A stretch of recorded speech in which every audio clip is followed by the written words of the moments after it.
how much of that cake do you want, and how are you going to get there of the EV market? Thank you, and thanks for having me on the show. I think the EV transition in India is coming through very strong and very fast, much faster than what people are expecting it to be. And that is with the consumer now starting to shift and very good policy support from the government as well.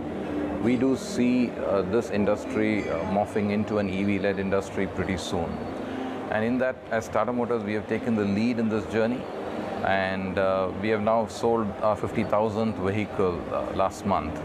And it's our intention to drive the penetration of EV in our portfolio to about 25% by 2025, and then take it further from there on. For which a few things need to come together. One, of course, is a rich portfolio of products catering to every customer segment that we want to operate under. So with that in mind, we'll be having at least 10 cars coming into the EV-led cars coming into the country by 2025. Then, of course, ensuring that we put it with adequate capacity support for the same.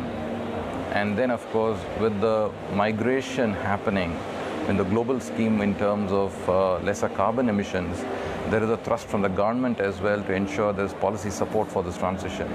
So a combination of these factors would mean that the transition to EV will be faster.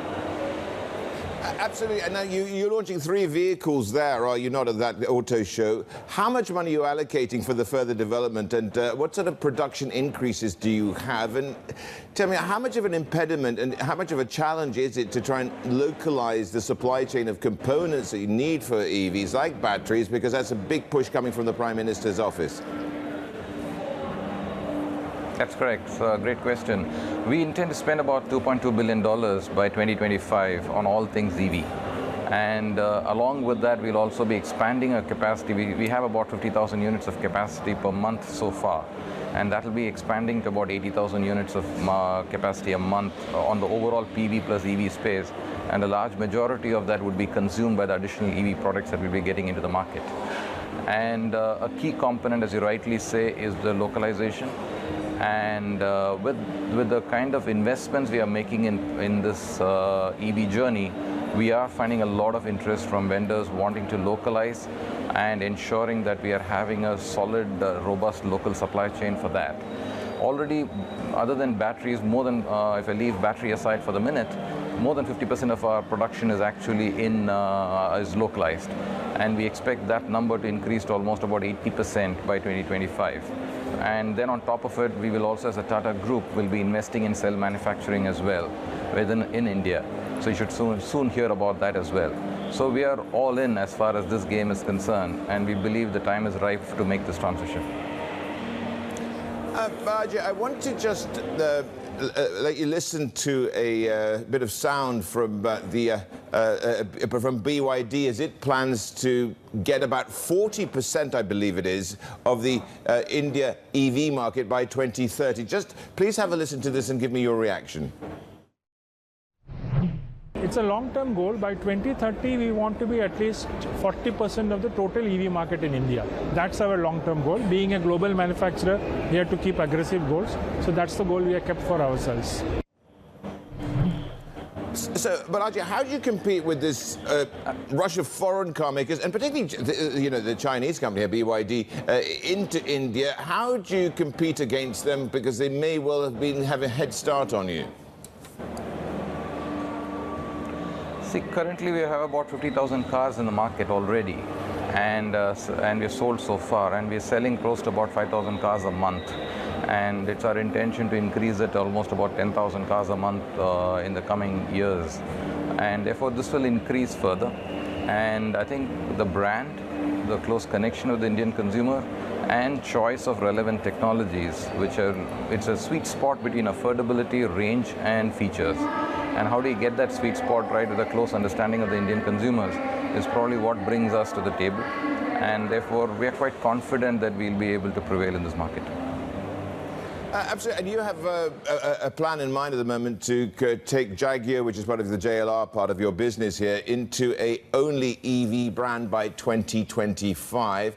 How are you going with that? And tell me something. How is the whole group, JLR, now actually doing with, I think you are expecting something like 400 million pounds worth of free cash flow there? Yeah, that's right. The transition for Jaguar is one of the first premium brands in the world which has decided to go fully electric. And that goes by 2025, and the plans are afoot. And we should hear more about it in the coming months. But right now, we are on plan to deliver that by 2025. As far as the performance of JLR itself is concerned, as you recollect, we did have challenges on the semiconductor supplies and the production ramp up in our new Range Rover Sport. That's now starting to ease off. Production is ramping up pretty sharply. And at the same time, the order book continues to remain strong. We ended the quarter at 215,000 of orders. Most of it are the Range Rover Sport and the Defender. And that solid mix that's playing in our favor has also resulted in a free cash flow of about 400 million this quarter. And you should see here the financials we report out on the 25th. So until this time, I can't share further information than what's already in the public domain. But overall, we are quite optimistic that the business is gradually improving with every passing quarter. Absolutely. So what are your forecasts for production for the whole of 2023? How does China's reopening affect that? And, you know, you say that the supply chain issues are being resolved. That must, of course, help your production here as well. So it gives a sense here of whether this patient has recovered. I think from a China perspective, our consumer demand continues to remain strong. To the extent there were COVID-led lockdowns, there was an impact on footfalls, which was reflected in last quarter's numbers. But overall, we do believe the demand situation is quite healthy. And particularly with the premium luxury position that we occupy, we believe that particular segment is more resilient to recession compared to the other mass segments. And therefore, we believe JLR is now well on its path to recovery from here on. Okay, just very quickly here, if you would, do you have any plans afoot for perhaps spinning off JLR? Have they been consigned to the waste bin? Very quickly. No, nothing at all. No plans on spinning off JLR.